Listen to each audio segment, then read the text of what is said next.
నీవు నీకోసమే కష్టపడుతున్నావు. నువ్వు కష్టపడే ప్రతి కష్టం వెనక ఒక విలువుందని మర్చిపోమాకు. కష్టపడి కార్చే ప్రతి కన్నీటి చుక్క నీకు భవిష్యత్తులో గొప్ప ఆనందాన్ని కలిగిస్తుందని మర్చిపోమాకు. నువ్వు కార్చే చెమట చుక్క నీకు వేల వేల సంతోషాల్ని తెచ్చిపెడుతుందని మర్చిపోవద్దు. పని పాట లేకుండా ఖాళీగా తినేవారి కంటే కష్టపడి పనిచేసి స్వతహాగా పైకి వచ్చే నీవు చాలా గొప్ప. ఒకరిని దేహి అని అడుక్కోకుండా స్వతహాగా నువ్వు కష్టపడుతున్నావు చూడు, అది భవిష్యత్తులో నిన్ను ఒక ఉన్నత స్థాయిలోకి తీసుకువస్తుంది.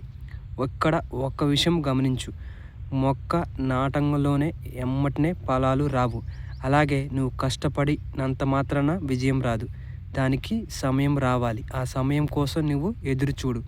సమయం వచ్చినప్పుడు నీకు రావాల్సిన ప్రతిఫలం తప్పకుండా వస్తుంది.